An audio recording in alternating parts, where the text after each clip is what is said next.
কিন্তু কোরআনের পাখি 50টি বছর গোটা দুনিয়ায় যারা যিনি কোরআনের দাওয়াত দিলেন, কোরআনের তাফসীর করলেন, সেই ব্যক্তি আজকে জেলখানায় পচে। ঠিক কিনা?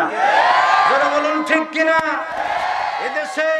এদেশে জিয়াউর রহমানের নাম নেওয়া যায়, এদেশে খালেদা জিয়ার নাম নেওয়া যায়, এদেশে শেখ হাসিনার নাম নেওয়া যায়, এদেশে জাতীয় পার্টির মরহুম চাচা এরশাদের নাম নেওয়া যায়, এদেশে শেখ মুজিবুর রহমানের নাম নেওয়া যায়, এদেশে কত পীরদের নাম নেওয়া যায়।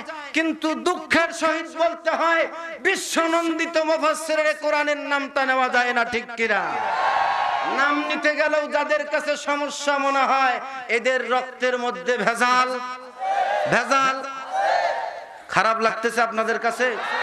তাহলে এই সমস্ত পীর সাহেবরা আল্লাহ দেখে, এরা আল্লাহ দেখে। আল্লাহ বিনা দাড়ি যুবক, এই হলো তখন মহিলা, আল্লাহ তখন বলে এক কাম করছে। সি সি সি সি, আস্তাগফিরুল্লাহ, নাউজুবিল্লাহ। পীর সাহেব না মানুষ না শয়তান? জুতার কাঁচা ঘুম ভরে একটা ডাঙা দরকার। এই পীর সাহেবদেরকে আজকে পাহারা দিয়ে রাখা হচ্ছে। কতদিন পাহারা দিবেন? আল্লাহ যদি বাঁচায় রাখে, আমাদের হাতের লাঠি আছে। কথা বলছেন না কেন?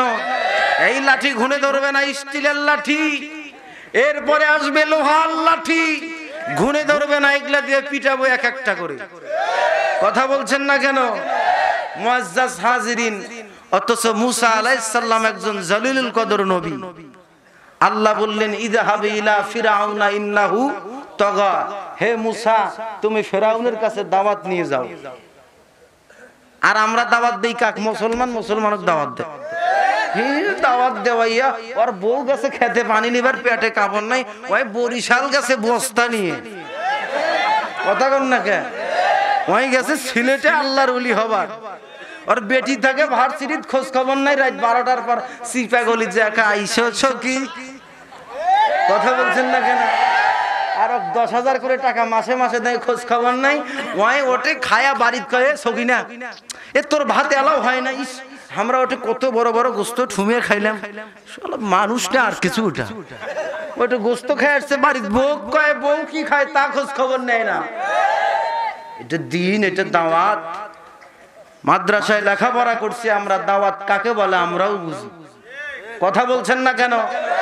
আমরা ঘাস কাটি নাই, মোবাইলের ওয়াজ শুনে বক্তব্য দিয়ে বেড়াই না। রবিউল ইসলাম নোমানির মুখে দাড়ি দেখতেছেন কম। আজকে আমার এই বছর দিয়ে বক্তৃতার বয়স আমার 22 বছর। আমি যখন চট্টগ্রামে ছিলাম, উত্তরবঙ্গে আমি আসতাম না, মাঝে মধ্যে বিমানে আসলে কম। এখন এই দিকে থাকি 3 বছর, রানিং রংপুর সিটি মসজিদের খতিবের দায়িত্ব নেওয়া বিধায় এখন এই দিকেই প্রোগ্রাম করতেছি, ওদিকেও যাই তাও কম। মুআজ্জাজ হাজিরিন, তাহলে আপনারা শেষ পর্যন্ত থাকবেন তো ইনশাআল্লাহ। আল্লাহ বললেন মুসাকে দাওয়াত দাও ফেরাউনকে, আর এরা দাওয়াত দেয় হাজী সাহেব। এরা দাওয়াত দেয় যেটা রকম তাক জায়গায়, বাবা আমরা তো আছি অমুক জায়গায় থাকি, তোরা না জুম্মেতে আসলেন। হ্যাঁ, ফয়দা না ফায়দা একেবারে। কথা কন না কে? ওর কাম নাই, ওটে ফায়দা। আজকে ফ্রান্সে আমার রসুলকে নিয়ে কটূক্তি করা হলো, তখন তোর ফায়দা কই গেছে? এই শ্বশুরের বেটা, ফায়দা তখন কই? এখন ওলামা ইকরাম জেলখানায় পচে, আলেমরা কথা বলতে পারে না। মিজানুর রহমান আজহারি দেশে নাই বাহিরে, তখন তোমার ফায়দা কই থাকে? মুরব্বি থাকে কই? বেটারা আমাদেরকে দাওয়াত দেখা বহুত ফায়দা আছে। মুরব্বি বলছে, হে আমরা মুরব্বি কম হয়েছে নাকি হাতে লাঠি? যাই হোক, অনেক হাসাইলাম, আপনারা বুঝি রাগ করলেন। আস্তে আস্তে কথা বলবো। আমি আরেকবার টাইম দেখি। আপনারা থাকবেন তো? 11টা 16 বাজে। কয়টা পর্যন্ত থাকবেন? হ্যাঁ চলবে, হ্যাঁ চলবে, কিন্তু কতক্ষণ পর্যন্ত চলবে আমিও জানি না। কে জানে? আপনি জানেন না কখন শেষ হবে, আল্লাহই জানে। তবে বেশি দেরি করা যাবে না, শুরু করতে চাই। মুআজ্জাজ হাজিরিন, মুসা পয়গম্বর এত বড় একজন জালিলুল কদর নবী, যার হাতের মধ্যে ছিল লাঠি, ফেরাউনকে দাওয়াত দিতে গেছেন, উনি লাঠি সাইড দিয়েছেন। লাঠি, অনেক ঘটনা, লম্বা ঘটনা, বলে তো শোনা আওয়াজ কি জানেন না? আরে বেডি সব মানুষ হইলে আওয়াজ জানে। হাতের লাঠি সাইড দিছে, লাঠি হা করছে, নিচের ঠোঁট জমিনে, উপরের ঠোঁট ফেরাউনের রাজপ্রাসাদে। ফেরাউন ভয়ে 360 বার খালি পায়খানাই করছে। খালি আমরা লাঠি ছাড়তে পারি না, কারণ হলো লাঠি তো এখন ছাড়া যাবে না, এখন লাঠি হাতে নেওয়ার সময়। মুআজ্জাজ হাজিরিন, মুসা পয়গম্বর রাতের অন্ধকারে তুর পাহাড়ে গেছে, 3750টা সিঁড়ি পাড়ি দিয়ে উঠছে। আল্লাহ রব্বি আরনি, আমি আপনাকে দেখতে চাই। কে আপনাদের খারাপ লাগতেছে? মুসলমান ভাইরা রে আমার, মুসা পয়গম্বর ডাক দিয়ে বললেন, রব্বুল আলামিন, রব্বি আরনি, আমি আপনাকে দেখতে চাই। আল্লাহ রব্বুল আলামিন ডাক দিয়ে বললেন, লাং তারানি মুসা, তুমি আমাকে এই জায়গার মধ্যে দেখতে পারবা না, জান্নাতের মধ্যে গিয়ে দেখবা। মুসা পয়গম্বর ডাক দিয়া বললেন, না গো আল্লাহ, এই জায়গার মধ্যে আমি আপনাকে দেখতে চাই। আল্লাহ রব্বুল আলামিন ডাক দিয়ে বললেন, মুসা, সত্যি তুমি আমাকে দেখতে চাইলেও দেখতে পারবা না, তোমার এই চোখ দ্বারা আমাকে দেখা সম্ভব না। আল্লাহ কাকে বলে? ছোট নবী বুঝি। আর আমাদের দেশের ভণ্ড পীররা দেখে, এরা হাগিস হোসে না, মুতি পানি নেয় না, এরা দেখে শীতের দিনে আর গরমের দিনে কোন জায়গা দিয়ে কিভাবে ঢিলা কুলুপ নেওয়া লাগে, এই পীররা জানে না। এই পীররা তাও জানে না, ওরা বলে আল্লাহ দেখে। মুসা পয়গম্বর বললেন, আল্লাহ, আমি কিন্তু আলোচনায় ঢুকছি, সূরা ইয়াসিনের 4টা আয়াতের আমি তাফসীর করার চেষ্টা করব ইনশাআল্লাহ। মুসা পয়গম্বর বললেন, আল্লাহ দেখব। আল্লাহ বললেন, জিবরাইল, মুসা যেহেতু আমাকে দেখতে চায়, সেহেতু তুমি সমস্ত ফেরেশতাদেরকে বলে দাও, এই যে মুসা পয়গম্বর যেহেতু আমাকে দেখতে চায়, ফেরেশতাদেরকে বলে দাও, প্রথম আসমান, দ্বিতীয় আসমান, চতুর্থ আসমান, পঞ্চম আসমান, ষষ্ঠ আসমান, সপ্ত আসমান থেকে ফেরেশতাদেরকে চতুর্দিকে নামায় দাও, তারা গার্ড দিবে, মুসা যেন ভয়ে না দৌড়ায়।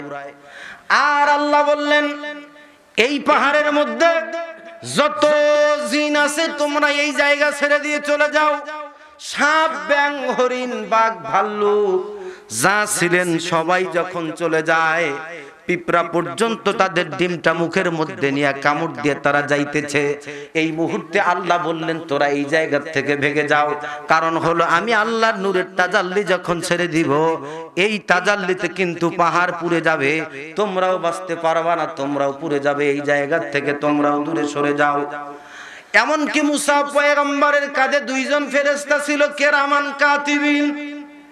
এখনকার তো যুবক যুবতীদের কাঁধে কেরামান কাতিবিন থাকে না, এই জন্য তো কয় শেফালি তুই হবি কপালি, আয় কথা কন না কে।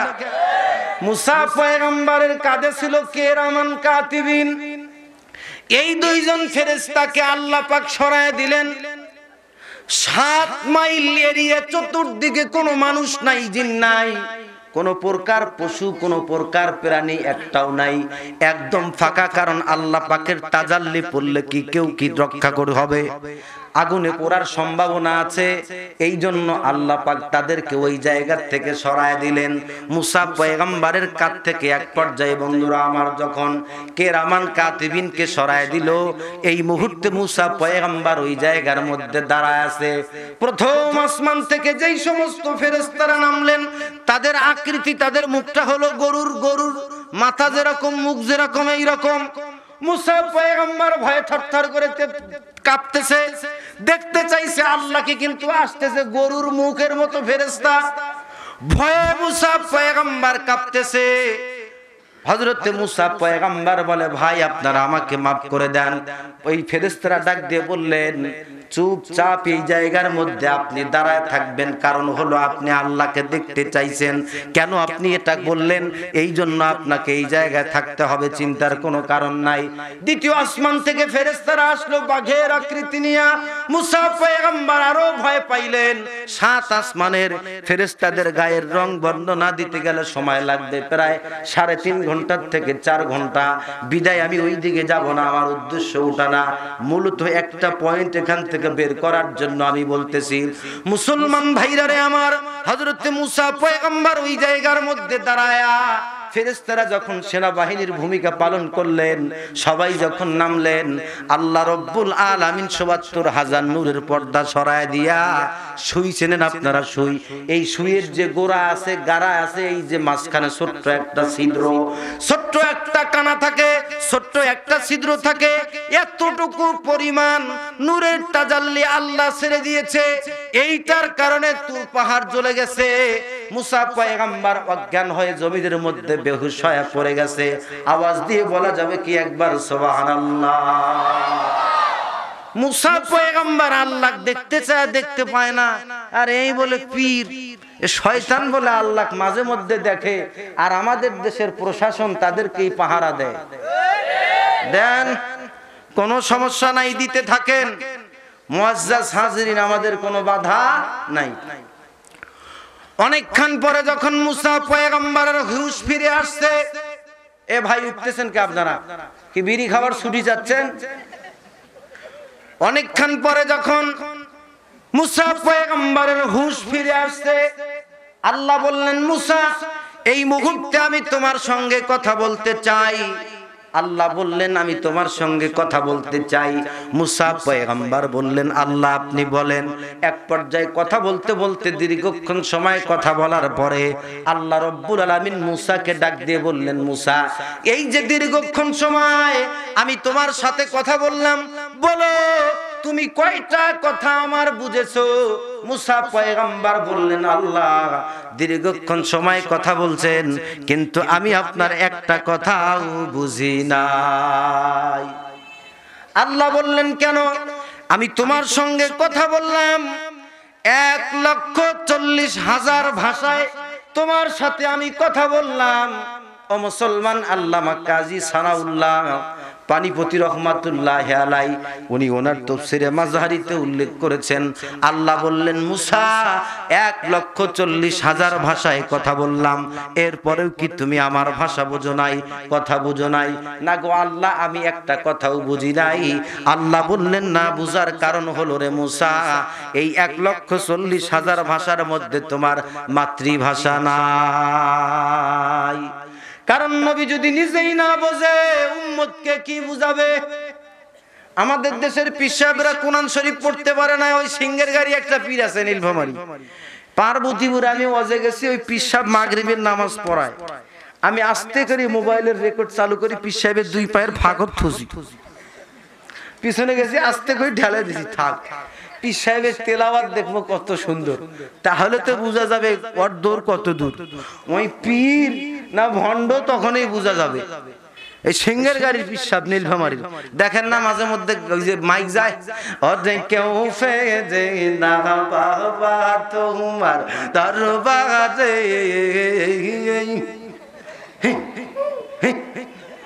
কুত্তেও তো ভালো করি ভোগে।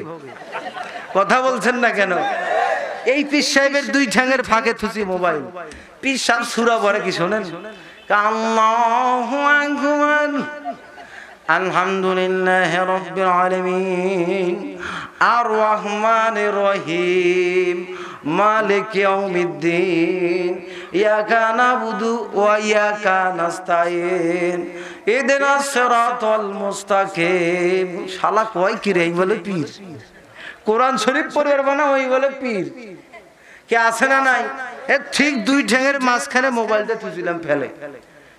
এই পীর সাহেবের কাছে মানুষ দেখি দৌড়ায়। এরকম কি অসংখ্য ভণ্ড এখন খালি দক্ষিণাঞ্চলে না, উত্তরাঞ্চলেও জন্ম নিছে।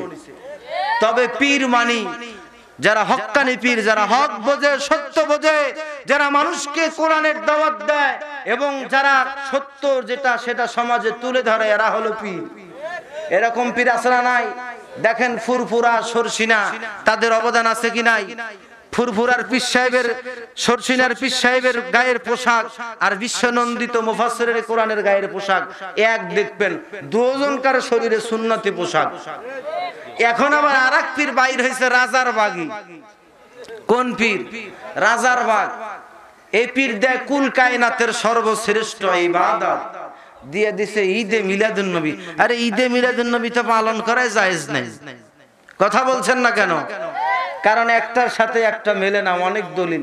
ফতোয়া দিতে পারবে, অধিকার আছে, এখন দেওয়ার সময় নাই, মূল আলোচনায় যাইতে হবে। অনেক কথা বললাম, ডাইন বাম অনেক বললাম আপনাদের ঠিক রাখার জন্য। আপনারা কি থাকবেন? পিছনের লোক থাকবে না, ওরা রেডি নিয়ে আছে। হুজুর যেই টাকা যাবে সেই উঠি মার দৌড়। সম্মানিত সুধী, তাহলে যেই কথাটি বলতেছিলাম, মুসা পয়গম্বর কেন বোঝে নাই? কারণ তার কথার মধ্যে মাতৃভাষা ছিল না। আল্লাহ পাক যেই ভাষায় কথা বলেছেন মাতৃভাষা ছিল না, এই জন্য বুঝে নাই।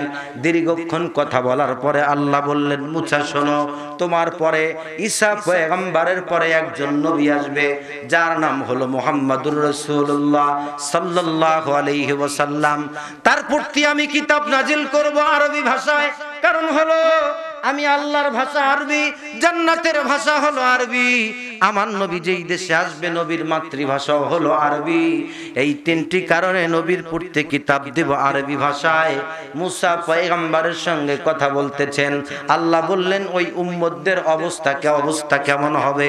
তারা যখন খাইতে যাবে শুরুতে পড়বে বিসমিল্লাহ, খাওয়া যখন শেষ হবে শেষে গিয়ে পড়বে আলহামদুলিল্লাহ।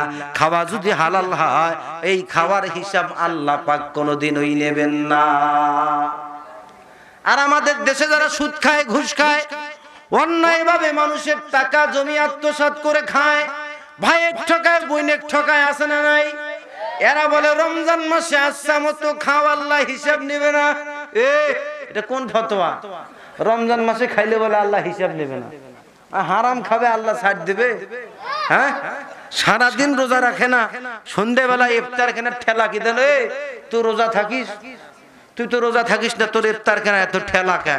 কয় হুজুর এমনিতেই সারাদিন রোজা রাখি নাই, এখন কি সন্ধ্যাবেলা ইফতার না খায় কি কাফের হয় মরবো নাকি? আমি বলে ইফতার না খাইলে কাফের হইব, ওই জন্য ওই সন্ধ্যের সময় ইফতার কেন? এরকম ব্যক্তি আছে না নাই? সম্মানিত সুধী মণ্ডলী, তাহলে নবী যদি না বোঝে উম্মতকে কি বুঝাবে? এই জন্য আল্লাহ বললেন, প্রত্যেক নবীর প্রতি আমি আল্লাহ কিতাব দিয়েছি তার মাতৃভাষায়। আল্লাহ রব্বুল আলামিন বললেন, মুসা শোনো, আমি আমার নবীর প্রতি আরবি ভাষায় কিতাব দেব। নবীজি মানুষদেরকে দাওয়াত দিবেন, কালিমার দাওয়াত দিবেন, দ্বীনের দাওয়াত দিবেন, ইসলামের দাওয়াত দিবেন। আল্লাহর নবী নবুয়ত পাওয়ার পরে মানুষদেরকে দাওয়াত দিলেন, ইয়া আইয়ুহান নাস কুলু লা ইলাহা ইল্লাল্লাহু তুফলিহুন। আল্লাহ বললেন পৃথিবীর মানব সকল, হালকা ভলিউম দেন, হালকা ইকু দেন। আল্লাহ বললেন পৃথিবীর মানব সকল, আল্লাহ রাসূল বললেন, হে পৃথিবীর মানুষ, তোমরা আল্লাহর প্রতি ঈমান আনো, তোমরা ইসলামের মধ্যে প্রবেশ করো, ইসলামের মধ্যে দাখিল হও। আল্লাহকে রব আর আমি রসুলকে রহমত, আমি রসুলকে রসুল হিসাবে, নেতা হিসাবে, মডেল হিসাবে, আদর্শ হিসাবে গ্রহণ করো। কিন্তু নবীজি নবুয়তের পূর্বে যাই বলতেন মানুষ তাই মানত, কিন্তু নবীজি যখনই বললেন আমি তোমাদের জন্য নেতা, তখন কয় মানি না। কি নেতা কইলে মানে না, যদি কয় আমি তোমার পীর তখন কবে আব্বা আপনার কি লাগতে পারে হাদিয়া আব্বা। বাপ রে, নেতা কইলে মানে না, হুজুর নেতা মানে না, কিন্তু পীর কইলে যে আব্বা কয়, আছে না নাই? নিজের বাপে আব্বা কয় না, পীর সাহেব যে আব্বা কয়, বকরির মতো মেমা আব্বা, সে আছে না নাই? আবার এরা এই লোকগুলো দেখবেন বাপ মাও বুড়া হয়ে যায়, বাপ মা ভাত দেয় নাকি? আর বউয়ের পেটে তো বাচ্চা একেবারে আপেল কমলা আঙ্গুর মাঙ্গুর হরলিক্স যা আছে তামান সব খাওয়াইছে, খাওয়ার পরে ছাওয়া পেটে মোটা হয়ে গেছে, ছাওয়ার বেরায় না। ডাক্তার কয় পেট কাটো, তাছাড়া বের হবে না। অথচ ইমাম তাবি রহমাতুল্লাহ আলাই 22.5 মাস তার মায়ের পেটে ছিলেন, অপারেশন করা লাগে নাই, পেট কাটা লাগে নাই। 3 মাস নাই হইতে ডাক্তার সাহেব দেখেন তো আমার কি আছে, কি আছে না নাই? কে তো ডাক্তার যে আগে দেখা লাগবে, কি আছে আল্লাহ যা দিছে তাই আলহামদুলিল্লাহ। হয় ছেলে হবে না হয় মেয়ে হবে, সাপ ব্যাং কি হবে? আল্লাহর উপর সন্তুষ্ট থাকে না, ডাক্তারে নিয়ে পেট নিয়ে যায় দেওয়া হাতাও, ডাক্তার না রে, কে আছে না নাই? ডাক্তার না রে, ডাক্তার বুঝি কিছু বোঝে না, ডাক্তার আব্দুল কাদের জিলানী। একজনে গজল গাইতেছে, হাই বড় পীর আব্দুল কাদের জিলানীর জিলানী, তোমারই নামের গুণে আগুন হয়ে যায় পানি। মানুষটার কিছু আব্দুল কাদের জিলানীতে নামে যদি আগুন পানি হয় আল্লাহর নামে, তাহলে কি হবে? এরকম দুই নম্বরই কথাবার্তা সমাজে আছে না নাই? হ্যাঁ, মুআজ্জাজ হাজিরিন, সেই বাচ্চা পেট থেকে আর বেরায় না। কথা শুনতেছেন আপনারা? কয় সিজার করো, সিজার লাগে না। দিনদার হলে আল্লাহ পাক দিনদারি মায়ের পেটের বাচ্চা কিভাবে বের করে দিবেন মা নিজেও জানবে না। মুসলমান ভাইরা রে আমার, নেতা মানতে রাজি নাই, পীর মানতে রাজি, এই রকম লোক আছে না নাই? নেতা মানতে হবে, আমির নির্বাচন করতে হবে, আগে লিডার নির্বাচন করতে হবে। আল্লাহর নবী বিশ্ব নবীজি সাল্লাল্লাহু আলাইহি ওয়াসাল্লাম সহকারে আম্মা জান আয়েশা সিদ্দিকা রাদিয়াল্লাহু তাআলা আনহা একই বিছানার মধ্যে ঘুমায় গেছেন। হঠাৎ করে গভীর রাত্রিতে নিস্তব্ধ সময়ে আল্লাহর নবী আম্মা জান আয়েশার কাছ থেকে উঠে গেছে। আম্মা জান আয়েশা সিদ্দিকা ঘুম ভেঙে গেছে, বিছানায় হাতায় দেখে নবীজি নাই। নবীজি থাকলে ঘরটা আলোকিত হয়ে যায়, কিন্তু ঘরটা অন্ধকার, বিছানায় নবীজি নাই। আম্মা জান আয়েশা বলে, আমি চেরাগ জ্বালায় দিলাম, ঘরে নবীজিকে পাওয়া গেল না। খুঁজতে খুঁজতে এক পর্যায়ে সমস্ত বিবিদের দরজায় খোঁজ খবর নিয়ে দেখলাম নবীজি কোথায় গেছেন, অন্য কোন বিবির কাছে গেছে কিনা। আমি খোঁজ নেওয়ার জন্য গেলাম, সমস্ত বিবিদের দরজায় গিয়ে লক করলাম, আর খোঁজ নিয়ে দেখলাম নবীজি কোথাও যান নাই। আর একটু দূরে অগ্রসর হয়ে দেখি আল্লাহর নবী বিশ্ব নবী মসজিদে নববীতে বসে বসে কাঁদতেছেন, দুটি হাত দুই চোখের উপরে দিয়া আল্লাহর নবী চাপা কান্না, ডুকরে ডুকরে কাঁদতেছেন। এই মুহূর্তে আম্মা জান আয়েশা সিদ্দিকা বলেন, আমি কাছে গিয়ে ডাক দিয়ে বললাম, নবী গো, আপনি কেন কাঁদতেছেন? আপনার কি বাবার কথা মনে পড়েছে, নাকি মায়ের কথা মনে পড়েছে, নাকি আপনার স্ত্রী খাদিজাতুল কুবরা রাদিয়াল্লাহু তাআলা আনহার কথা মনে পড়েছে? কিসের কথা আপনার মনে পড়েছে বলেন তো দেখি, নাকি আমি আয়েশা কষ্ট দিয়েছি যার কারণে আপনি কাঁদতেছেন? আম্মা জান আয়েশা সিদ্দিকা বলেন, আল্লাহর নবী কোনো কথা বলেন না। আমি আল্লাহর নবীর মাথার মধ্যে হাত বোলায় দিলাম, নবীজির গাল মোবারকে হাত বোলায় দিলাম, নবীজির দাড়ি মোবারকের মধ্যে হাত বোলায় দিলাম, নবীজির চোখের পানিগুলো আমি আয়েশা মুছে দিলাম। আল্লাহর নবীর মাথার তালুর মধ্যে আমি আয়েশা হাত রেখে দিয়ে ডাক দিয়ে বললাম, ইয়া রাসূলুল্লাহ, ইয়া হাবিবাল্লাহ, আল্লাহর রাস্তে আপনি আমাকে মাফ করে দেন। আপনি হয়তো রাগ করেছেন, আমার উপরে গোসা করেছেন, আমি হয়তো কোনো কষ্ট দিয়েছি যার জন্য কাঁদতেছেন। নবীজি, আপনি আমাকে মাফ করে দেন, চলেন না আমরা ঘরের মধ্যে ফিরে যাই। আম্মা জান আয়েশা সিদ্দিকা ডাক দিয়ে বললেন, বিশ্ব নবীজি সঙ্গে সঙ্গে তার মাথার তালুর থেকে আমি আয়েশার হাতটা সরায় দিয়া, আমি আয়েশার মাথার মধ্যে নবীজির হাতটা রেখে দিয়া আল্লাহর নবী একটা ডাক দিয়া বললেন, রে আয়েশা, তুমি জানো না আমি এই জন্য কান্নাকাটি করতেছি, মানুষের সামনে একটি দিন আসবে, বিভীষিকাময় ময়দান, বিভীষিকাময় মুহূর্ত, দুনিয়ার 50,000 বছরের সমান একটি দিন হবে।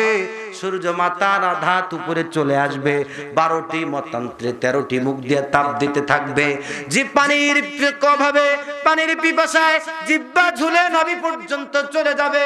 এই মুহূর্তে আল্লাহ পাকের আরশের ছায়া ব্যতীত কোনো ছায়া থাকবে না। জাহান্নামীরা, গুনাহগারেরা, মুনাফিকেরা, মুশরিকেরা যখন জান্নাতীদের কাছে থাকতে চাবে, বিশেষ করে এই মুনাফিকরা যখন জান্নাতীদের দলে থাকতে চাবে, জান্নাতীদের কাছে থাকতে চাবে, এই মুহূর্তে আল্লাহ রাব্বুল আলামিন বলবেন, ওয়ামতাজুল ইয়াউমা আইয়ুহাল মুজরিমুন, হে গুনাহগারের দলেরা, হে পাপিষ্ঠরা, হে জাহান্নামীরা, আজকে তোমরা জান্নাতীদের কাছ থেকে আলাদা হয়ে যাও, আজকে তোমরা টুপিওয়ালাদের কাছ থেকে পৃথক হয়ে যাও। দুনিয়াতে কোরআন ভালো লাগে নাই, ইসলাম ভালো লাগে নাই, দাড়ি ভালো লাগে নাই, টুপি ভালো লাগে নাই, জুব্বা ভালো লাগে নাই, ইসলামী আন্দোলন করো নাই, ইসলামী আন্দোলন ভালো লাগে নাই। যারা ইসলামী আন্দোলন করেছিল, মিথ্যা মামলা দিয়া তাদেরকে জেলখানার মধ্যে বন্দী করে রেখেছো। যারা দুনিয়ার জমিনে ইসলামী আন্দোলনের দাওয়াত নিয়ে গিয়েছে, তোমরা তাদেরকে হুমকি দিয়েছো, মসজিদের বারান্দার থেকে তাদেরকে উঠায় নিয়েছো, নিজের ঘর থেকে তাদেরকে উঠায় নিয়েছো। কোলের মধ্যে বাচ্চা ছিল, বাচ্চাকে ফালায় রাইখা তোমাদের ভয়ে যখন ইসলামী আন্দোলনের নেতা কর্মীরা যখন দৌড়াইতো পালাইতো, তোমাদের অত্যাচারে তারা যখন দুনিয়াতে থাকতে পারতো না, আজকে আমি আল্লাহ তাদেরকে আশ্রয় দিয়েছি, আমি আল্লাহ তাদেরকে স্থান দিয়েছি, তারা আমি আল্লাহর আরশে আজিমের নিচে অবস্থান করতেছে। এই মুহূর্তে তোমরা তাদের কাছে থাকতে চাইলেও থাকতে দেওয়া হবে না। আল্লাহ বলবেন ফেরেশতারা পিঠাও, এক একটা করে পিটায় পিটা এই সমস্ত মুনাফিক আর জাহান্নামীদেরকে পিটায় পিটায়া জান্নাতীদের কাছ থেকে আলাদা করো। আম্মা জান আয়েশা বলেন, নবীজি বলেছেন এই মুহূর্তে জেনাকার যুবক যুবতীর অবস্থা কেমন হবে? জেনাকার যুবকের পুরুষ লিঙ্গ থেকে পচা রক্ত পুষগুলো পানিগুলো পড়বে, ওটা জাহান্নামের নির্ধারিত পয়েন্টে জমা হবে। জেনাকারিনী যুবতী মহিলার প্রসব বেদনা উঠবে, বারবার প্রেসার দিবে, বাচ্চা প্রসব করতে চাবে, কিন্তু বাচ্চার মাথাটা একটু বের হবে আর বের হইতে চাবে না। এই মুহূর্তে যখন চিৎকার মারবে জেনাকারিনী যুবতী, আবার যখন প্রেসার দিবে বাচ্চা বের হবে না, এই মুহূর্তে আল্লাহ বলবেন ফেরেশতা জাহান্নামের আগুনের শিকল নিয়া জেনাকারিনী যুবতী মহিলার গলার সন্তানের গলার মধ্যে পরায় টানতে থাকো।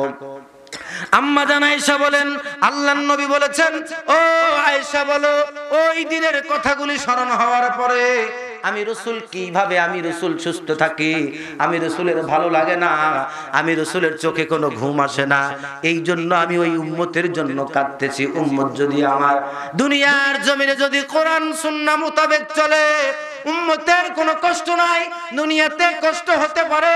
বলেন নবী সাল্লাল্লাহু আলাইহি ওয়াসাল্লাম, আল্লাহর নবী বলেছেন আদ-দুনিয়া সিজনুল মুমিনিন, দুনিয়া হলো মুমিনদের জন্য জেলখানা, আর এটা হলো কাফেরদের জন্য বালাখানা। মুমিনদের জন্য দুনিয়া কি? মুমিনদের জন্য দুনিয়া হলো জেলখানা।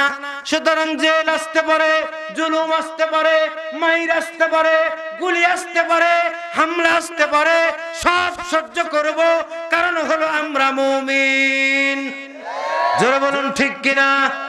সম্মানিত সুধী মণ্ডলী, আম্মা জান আয়েশা সিদ্দিকা বলেন, এই মহিলার সন্তানের গলার মধ্যে শিকল পরায় যখন টানতে থাকবে, আল্লাহর নবী বললেন আয়েশা শুধু তাই না, এক পর্যায়ে আমি রাসূল ওই আল্লাহ পাকের আরশে আজিমের গোড়ায় সিজদায় পড়ে কাঁদতে থাকবো, আল্লাহ আমার উম্মতদেরকে তুমি রক্ষা করো। জাহান্নাম যেইভাবে আসতেছে, জাহান্নাম যেইভাবে ছুটছে, জাহান্নাম যেইভাবে দৌড়াচ্ছে, আজকে আমার উম্মতগুলোকে সবগুলাকে খায়া ফেলবে। এই গুনাহগার আর নেককার সমানভাবে সব যখন খাবে, একটাও হিসাব করতে দিবে না।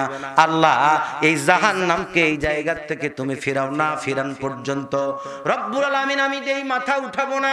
আল্লাহ পাক এই মুহূর্তে রাসূলকে একটা পানির পেয়ালা দিয়ে বলবেন, নবীজি মাথা উঠান, এই যে আপনাকে পানিটুকুন দিলাম, এই পানিটা নিয়ে আপনি জাহান্নামের গোড়ায় ছিটা দেন, জাহান্নাম পিছায় যাবে। নবীজি পানির পেয়ালাটা নিয়ে ওই পানিটা যখন ছিটায় দিবে, ক্যাতক্যাত করে জাহান্নাম পিছায় যাবে। আল্লাহর নবী বলবেন, ওগো রব্বুল আলামিন, এটা কি হাউজে কাউসারের পানি নাকি জমজমের পানি? ইউসুফ পয়গম্বর যেই কূপের মধ্যে পড়েছিল, সেই কূপের পানি নাকি জান্নাতের পানি? আল্লাহ বললেন না গো পয়গম্বর, আল্লাহ বলবেন না পয়গম্বর, এটা কোনো পানি না।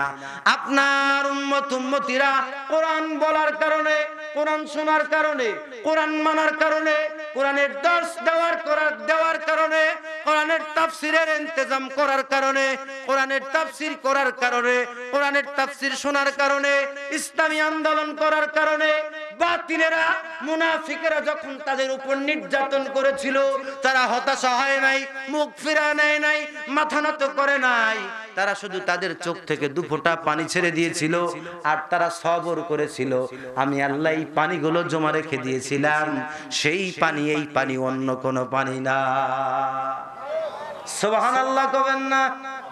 কালকে সকালে 11:30টার সময় গিয়ে কবেন সুবহানাল্লাহ নাকি?